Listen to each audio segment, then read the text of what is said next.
Hey, what's up? My name's JM Chaley and welcome to my channel. This week I want to talk about local bookstores, indie bookstores that are maybe in your town or in neighboring towns that are, little smaller places, not your big Barnes and Noble type places that are out there selling books and trying to stay alive out there, really, sell you books and compete with the big guys.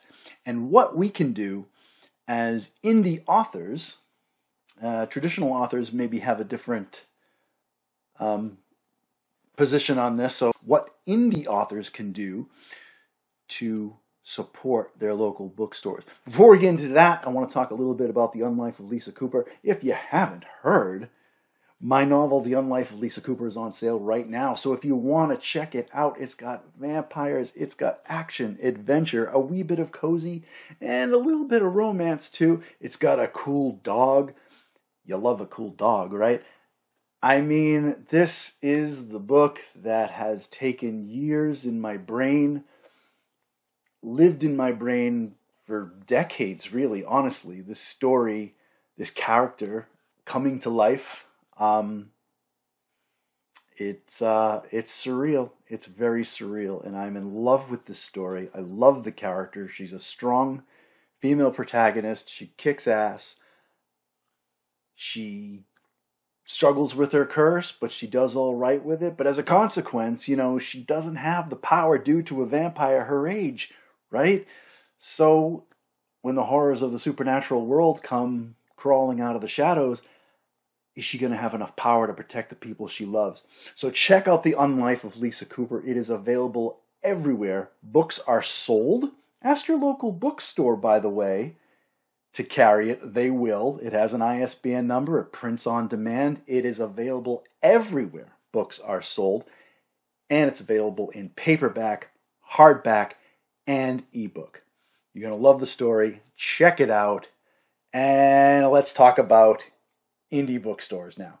While I was out publicizing The Unlife of Lisa Cooper, I got a crash course at, the kind of the struggles of indie bookstores beyond the whole crunch of the big guys taking the lion's share of profits and all this kind of stuff. When authors do a book tour, where do they go? They hit all the Barnes and Nobles across the country. Maybe they'll hit a little bookstore that they know about. Maybe they've got friends in a certain town or something where they come from. But generally speaking, when an author goes on a book tour, they hit all the Barnes and Nobles around wherever they're stopping, right? So the indie bookstores are kind of like behind the scenes. They're swept to the side, so to speak, from the front of brain mentality, I think, right? And when I was going around approaching indie bookstores and asking about doing signings and things like this, if they offer anything for local authors, I got a ton of support. And I found out other ways that I can help them. They can certainly help me if they carry my book, sure. But how can I help them? And I think I found out some pretty cool stuff, and I want to share them with you. First of all, if you're an independent author, I think local bookstores could go a long way in helping you get a little bit of presence, at least in your local area. What some bookstores do is have a section, or they're willing to carry local authors. Barnes & Noble won't do this. I went to several Barnes & Nobles across my state, and all of them are like, no, we're not going to carry your book. And I'm having a hard time getting a signing event with them.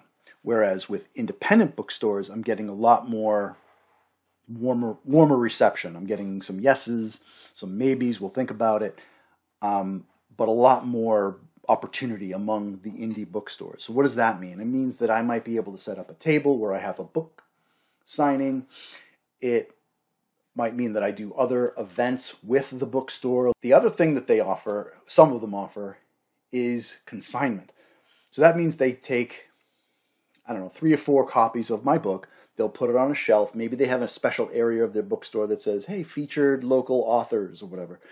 And they put my books up there with others. And if it sells, they take 30% or 40%, it depends on the bookseller, what they're taking. It's usually between 30 and 40%. They'll take 30, this particular example I have going on right now, she takes 30% of every book that she sells. I get the rest. So I cover the cost of the book itself, the printing cost and everything. If she sells it at cover price, she gets 30% of that, and then I get what's left. There's no risk to me or her.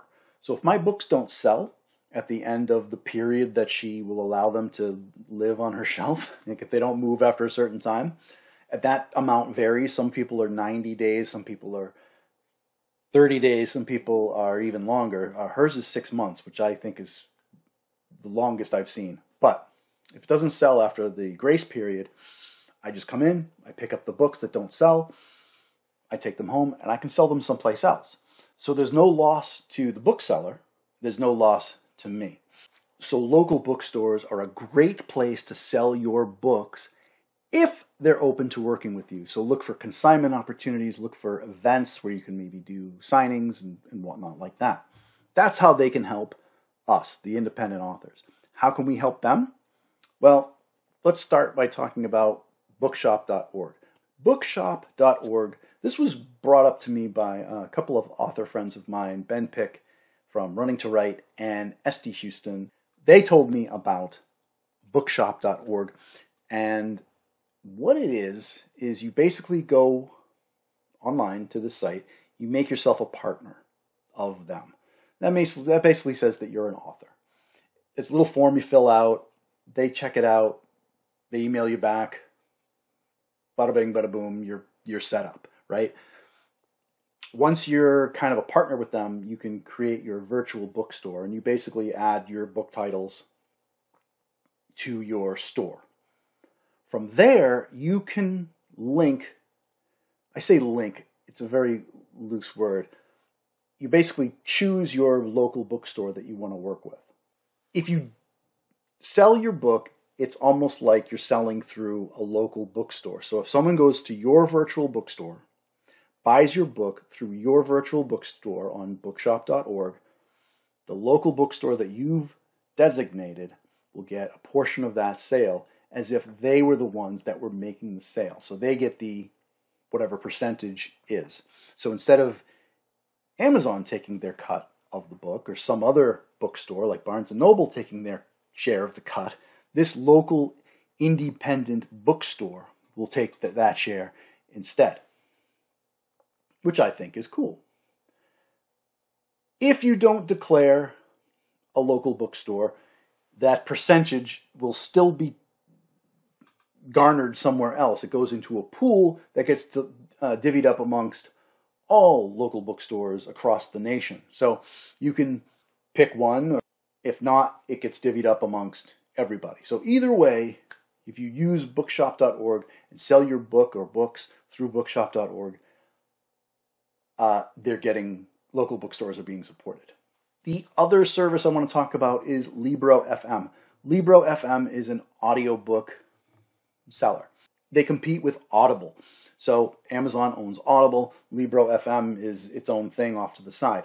They have all the titles that Audible has. You buy the book, you can listen to them on their own app. But with Libro FM, you can select a local bookstore that gets credit for the sale of the book. So you buy the book, you get a membership. It works just like Audible. So you have tokens and whatnot. But when you cancel your membership, you don't lose your tokens. That's the difference.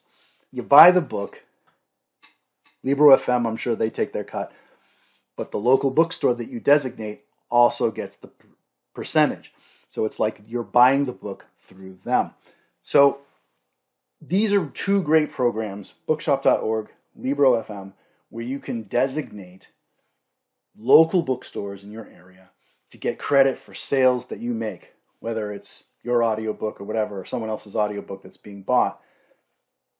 You're giving them the business. And it's a great way to support your independent bookstores, because if you're an independent author, these are the guys that are going to work with you. These are the guys that are going to want to lift up their community and say, oh, you're a local author? Yeah, I want to work with you. I want to have your presence, especially if you're a local author that has a social media presence and you can, kind of return the favor and boost their recognition up through your social media platforms and maybe drum up some business for them. One hand washes the other, we scratch each other's backs, that sort of thing. But it also helps these guys live and thrive in the communities that they're in against the big guys like Barnes & Noble and Target and them. So there you have it. If you're an independent author and you're looking for opportunities to sell your book in your community, independent bookstores might be the way to go. And you can return the favor by linking various services like bookshop.org and Libro.fm to their bookstores. So that about wraps it up. Some advice for you if you're an independent author. I hope you check it out. Be sure to support your local bookstores. If you liked this video, if you found it helpful, please smoosh that like button. And as always, please subscribe. I post most Thursdays, and you can find me on social media. I currently have so many social media things I belong to. I just joined Blue Sky. So rather than rattling off 7 different social media things that I belong to, I'm just going to say, check out the description. That's all my stuff. I'm most active on X and Facebook, just so you know. I'm all over the place these days, though. All right. Thank you for watching, and I'll see you next time.